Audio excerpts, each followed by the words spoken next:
ngā ringa tōhau nui ahua nei te pāhara keke reo Māori. Tēnā koutou i te huringa tau, rima te kau o te wiki o te reo Māori, o tira i te rā whakamutunga o te kaupapa i tēnei tau. Mōrena. E te iwi. Local elections are underway, and with a crucial referendum on Māori wards on the ballot, every vote counts. It is a tough slog from the outset. Ārā mā ngā kaitone kawi ana ā rātou whakatairanga pōtitanga me ngā whakatairanga turu Māori hoki. So why have some Māori candidates found their information missing from voting packs, and what does it mean for their campaigns? Kei a Leigh-Marama McLachlan, ngā whakamahuki. It's a road this community has never walked until now. Julie Hedewini aiming to be one of Whanganui's first ever Māori ward councillors. Hiya, Bella. Get the pie. Ah, raue. Hey, so you know I'm standing in the Māori ward for this year's election. I just thought I'd bring a flyer by. Talk a little bit about why I'm standing and what I'll bring to the table. Historically here in Whanganui, we have had extremely poor representation. In 153 years, we've had 5 Māori candidates around the table. We make up 27+% of the community, and to have only had 5 voices in the last 153 years, it just shows that the system isn't working for us here, and it shows the need for the Māori ward seats to exist. But the road to representation is not easy. First, they have to convince all voters to even have Māori wards. It's the whole point of us getting out there and saying, hey look, we've got some stunning candidates running, they are more than qualified, they have values that reflect the whole community, and they can sit there and contribute to the table just like any other candidate. I'm there hard out without Wānau saying, hey, tick yes to the referendums, tick yes Kiritahi Fairman for the Māori ward. Put it in your hand like that. Say so. Yeah, okay, so when you fellas open up your voting papers, it's been an everyday 24/7 amazing journey. You know, like for example, this morning I'll get korero from Wānau saying, okay, I can help you do this. I can go and take out some flyers. You know, you can put your banners up on my post, cousin. We got you. Yes, these are my billboards. And we're going to put these around to some of the other whānau as well. And then we're also going to stand around Dublin Street Bridge and hold them up. Kei te waka paua e rātou te hia mano tāra hei utu i ngā papa pānui me ngā mātārere. Mo te tūru te take, engari kaore anō kia waka manatia tau atunga. E mea ana Kiritai, he kaupapa aukati tēnei. Well, no one asked the rural community boards to have a referendum. Why is it that us as Māori, under the founding document of our country, Te Tiriti o Waitangi, have to go through this process? It's just absurd. And it's not right. But the stress recently kicked up a notch when candidates here realised their personal statements were excluded from the candidate profiles booklet in the voting packs. So I go straight to the booklet and kind of keep going through, and I'm looking, and I'm still looking, and I can't see me. And I'm like, oh my God, we're not here. Our profiles are not in this book. And not maybe 20 minutes later, we got a call from Warwick Lamp, who works for Elections NZ, which is the contracted company who are running the election on behalf of Whanganui District Council, who said to us that it was his error, his company's error. They weren't featured. He apologised profusely and said that they would get the candidates' information out to the Māori roll voters within the next few days. But with a referendum at stake, it's not sitting right. I said, Warwick, that is not right. Warwick, you've made a huge mistake. Then I said to him, you must send it out to everybody. Why? Because in our candidate statements, we're telling our people why we're standing on the Māori board. That's our kind of pepea. Telling them why the referendum is really, really important. Telling them why we must work together in solidarity and unity with all of our tangata tiriti, manu iri tuarangi, tauiwi, taurā ere, rātau katoa. There was some toing and froing between Election NZ and the District Council, who refused to foot the 70k bill to send the missing information to everyone. It takes a lot of courage, for candidacy, especially within Whanganui, the first time of having Māori wards. So people have put their hands up and they're good candidates. So, to have this happen definitely makes it harder, and it does question the legitimacy of good democratic process. Now it became a cost issue, and that's not our fault. All you had to do was place something in an envelope and send it out. And, we're bearing, the cost for that. We never made the mistake. They did. But the results of their mistake impacts upon us as the Māori ward candidates. But Whanganui isn't the only place this botch-up has happened. So far, Māori ward candidate profiles have been excluded from voting packs in Opotiki, South Wairarapa and Fielden. Kua puta mai te māharahara e pāana ki te tika o te pōti takehere. Does he accept, since his government made Māori ward references mandatory, it is ultimately his responsibility when councils fail to include profiles for Māori ward candidates in election documents? I thank the member for the question. I agree. I think it's a very concerning development that those profiles were missed, and that is a council responsibility for running those local government elections, and they should be held accountable for that. I'm comfortable that the appropriate changes and fixes have been done as a result of that feedback. At the end of the day, these things can happen. Obviously, it's unfortunate, but I've had advice around that. The Whanganui Māori ward candidates now calling to scrap the referendum, at least for now. There is no way that, especially now that it's come to light that this has occurred in 3 or 4 different regions, just with the Māori ward candidates, you cannot say that this is democracy. This undermines the democracy of our country if we continue to progress with having a referendum. Whanganui iwi leaders are weighing in, urging Election NZ to send the missing profiles to all voters or face High Court action. We've got to step back a little bit, take a breather, and just, see the immense mistake that's been done. It's not just Whanganui, it's Fielden, it's Wairarapa, it's Opotiki. We need to find out what else we can do legally, and we need to make sure this never happens again. E tuana te kaitono aura ki a Jairere Kura ki te taa o te unga e wakataitai ana I ngā wāri Māori. I think that they need to put a halt to the Māori ward referendum immediately. I don't think that it's a legitimate thing anymore. I think the mistake's been made. The only way that you can remedy this is to come back to it in the next election cycle. So I think it's really important for a Māori worldview to sit around that table to have that lens over every decision that's made on our council. There's nothing to fear, In fact, Whanganui is all the better off for it as we grow. We're part of this population. We want to live in communities where housing, career pathway, jobs, all within a type of environment, that brings us together. To me, that's a true embodiment. If we're looking at the tiriti o Waitangi and why, we need to be represented around the council table. It's about the mana motu ake of our people, the tino rangatiratanga of our people, the equity of our people at the council table. We're actually missing. We are unseen. And how many years and decades have we actually been fighting to be seen as part of the community? And the fact that they're not prepared to rectify it by showing us to the community puts us in another space. It's 2025. How is this happening?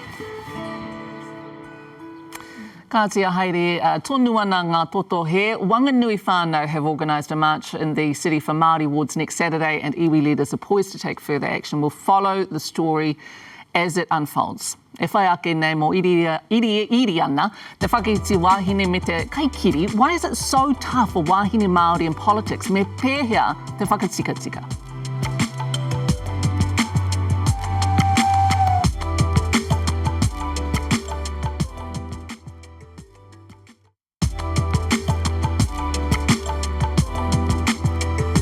Wāhine Māori carry the weight of two worlds in politics, being Māori women and working inside a system built for non-Māori, where abuse, racism, sexism and even serious threats come with a job.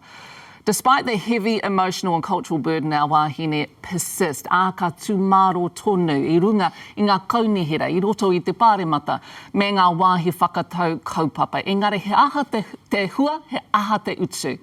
Kei takutaha I tēnei wā, Tory Whanau, Mayor of Wellington, Marama Davidson, co-leader of the Green Party, and Tania Tapsell, Mayor of Rotorua, who are all here to tell their stories with a view to finding solutions. Morena Wāhine Mā. It is so good to have you all here. And I want to acknowledge right out the gate that this is a very difficult job, and so we are so grateful that you are here to help explain why, but also help us to come to some solutions so that Māori women can enter and stay in politics safely. So you're all leaders. Let's just start very quickly with what drew you to politics in the first place, and let's start with you, Tania.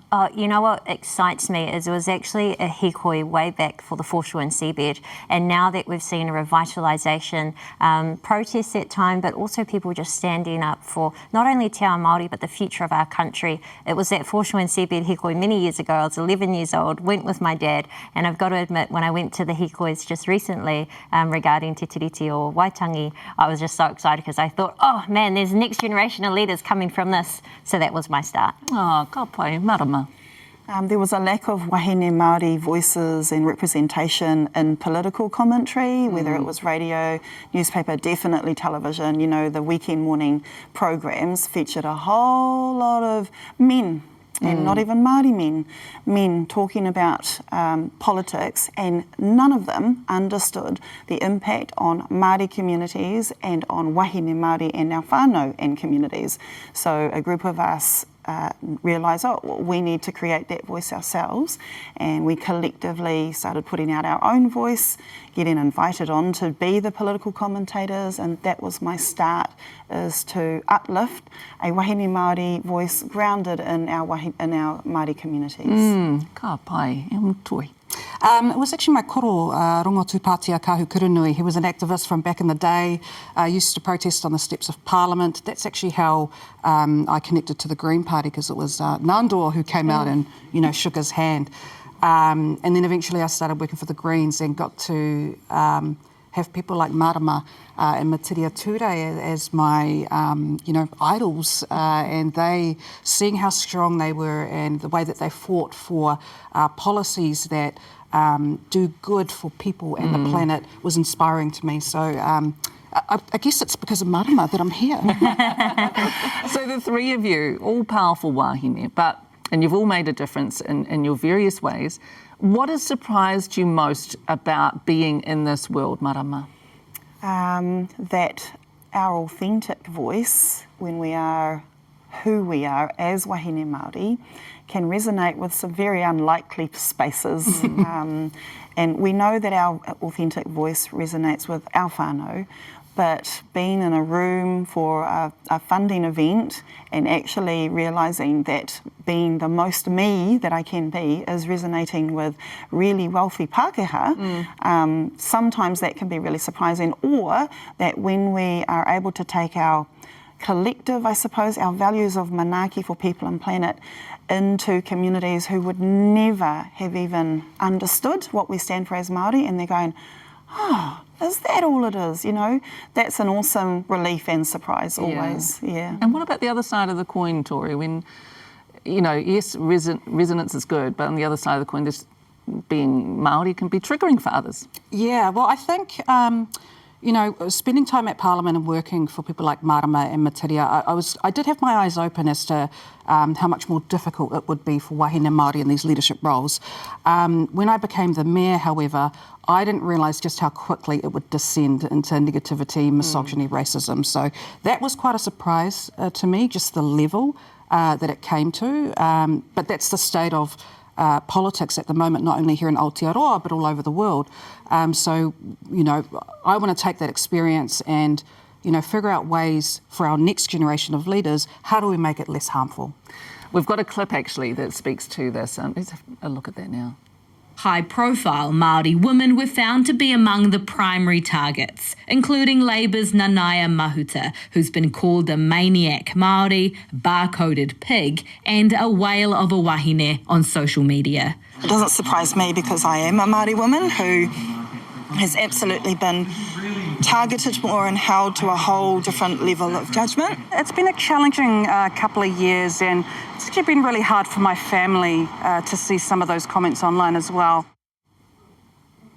I mean, it's kind of shocking to the deepest part when you hear names like this being bandied about other human beings, about Wāhine Māori. Tania, what's been the experience for you?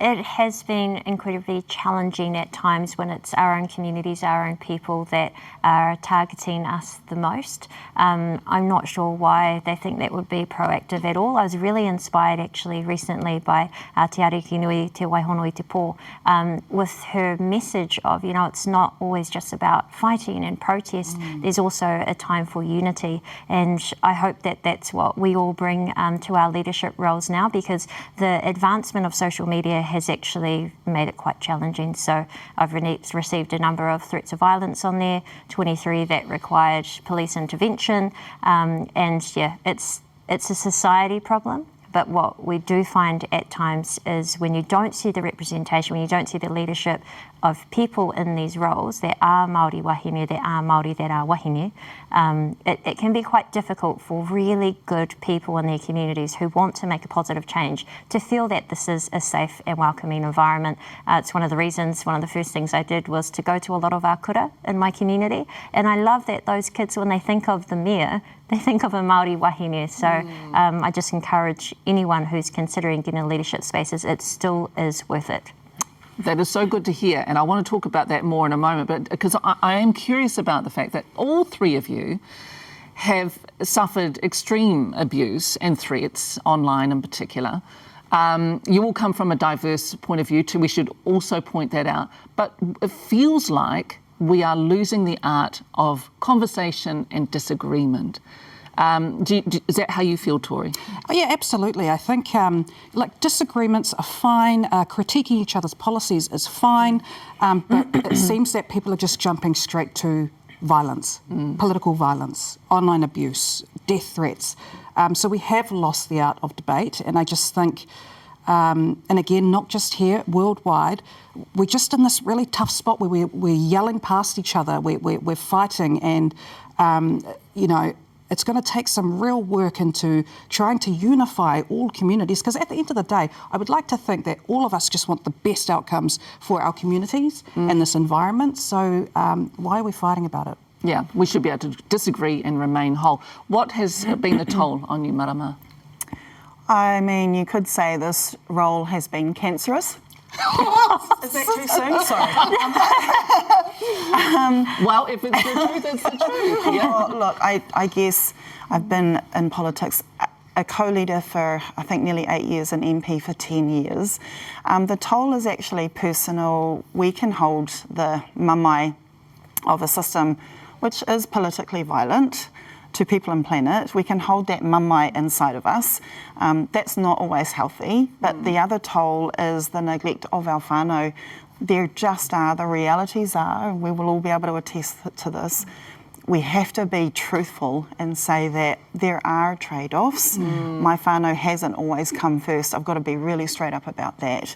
And then over time, that means that you can miss some stuff. And particularly for me, when I stepped back and had to confront and come face to face with where my tamariki were at, where my whānau was at, I was like, oh, I haven't been fully present for nearly a decade, and I think we have to be honest that the reality of that is really hard to uphold. Yeah.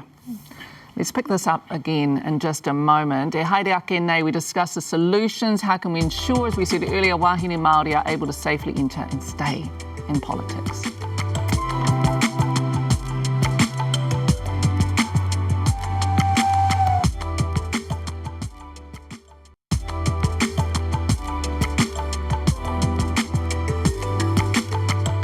nau mai anō. So we're talking about wāhine Māori in politics and how we ensure that wāhine that enter into the space are able to do so safely, and how we can not scare off the ones who are considering it. But just before the break, Marama, you were talking about this as a cancerous journey. So I have to ask you, do you feel that your cancer journey was a result of walking this path in politics? I have to be, I did crack that joke, but I have to be responsible and say that the science, the research is clear that cancer can be caused by a whole range of different drivers, and we haven't quite nailed it down to one thing or another. It is also clear that stress can be part of, I guess, making our bodies less able to deal, less resilient.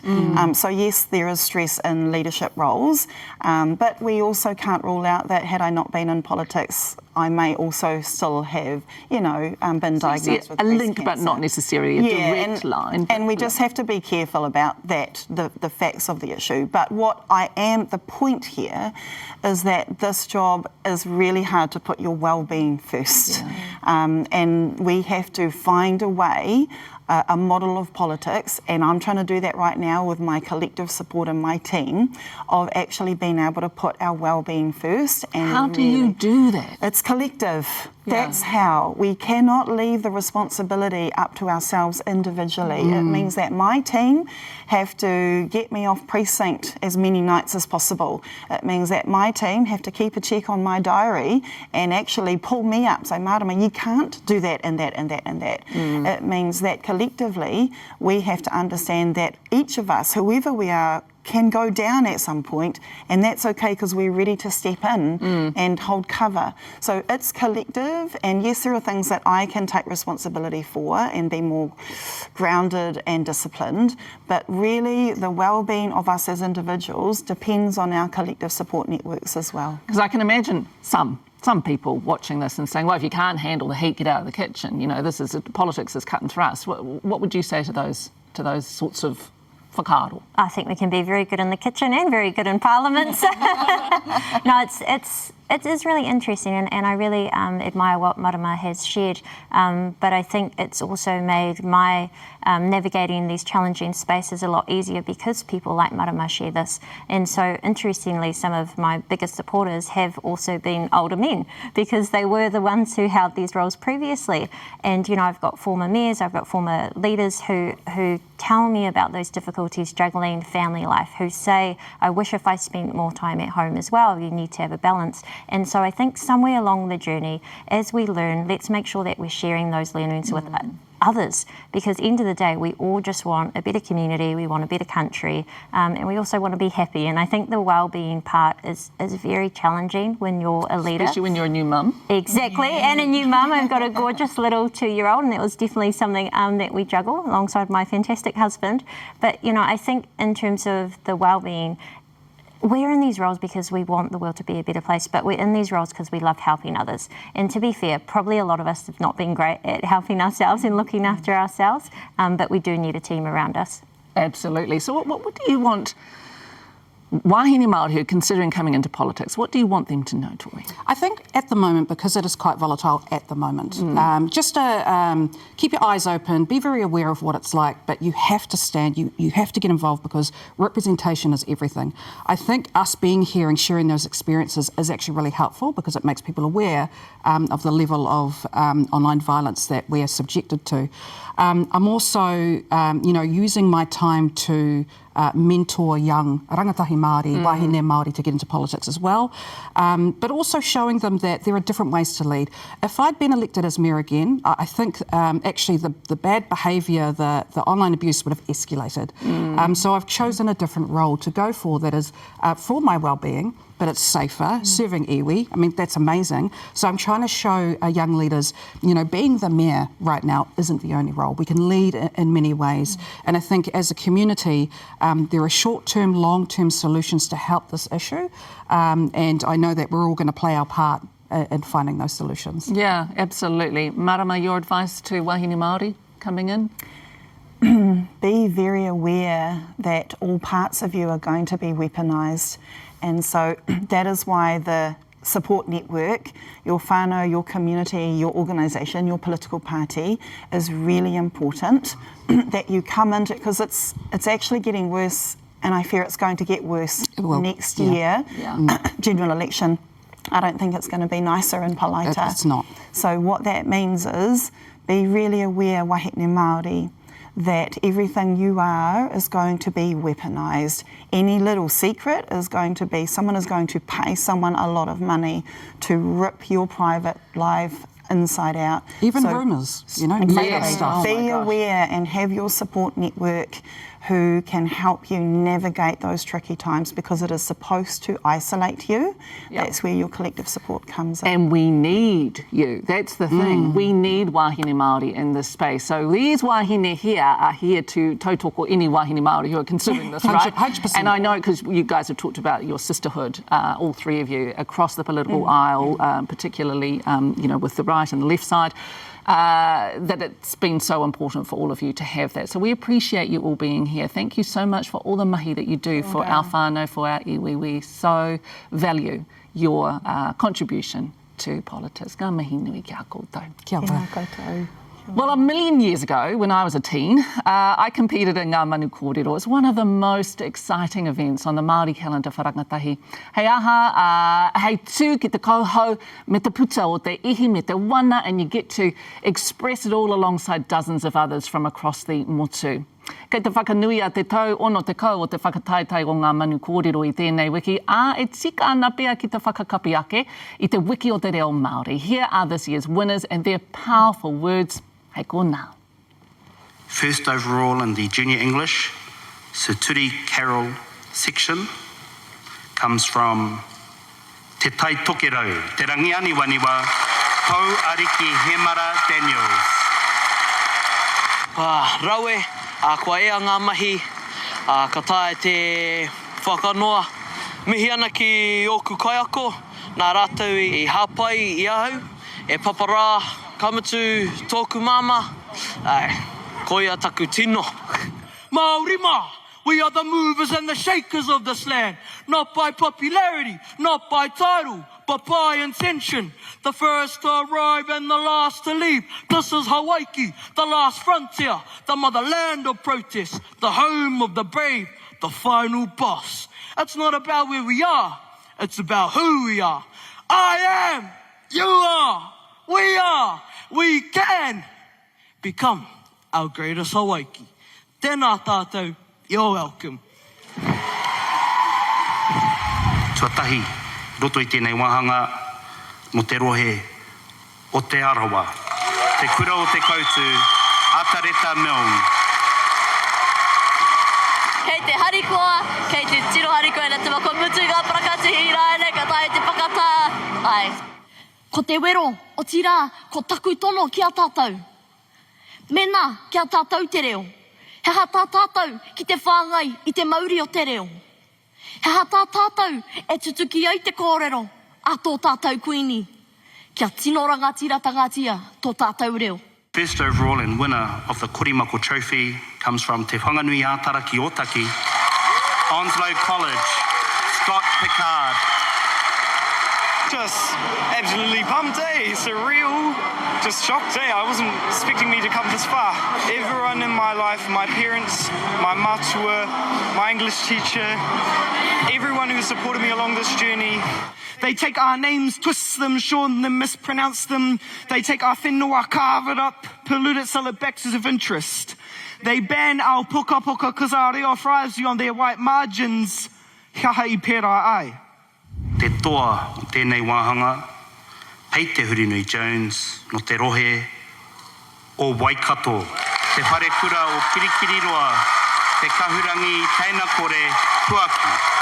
E maringa nui ana hau ki tēnei whakapawhinga ōku, engari e pai ana, e hari ana kua mutu katoa ngā whakapau wera wera, reira e tino hariko ana hau I tēnei wā. Ki te whakaitia tō poi, tēnā, tuku nā hau ki tō whai kōrero. Ki te whakaitia tō karanga, tēnā, tuku nā hau ki te taki I o karakia. E whai hu ai au, me takahi tikanga. Tēnā, takiri, takiri, takiri, hau. Pai Māori.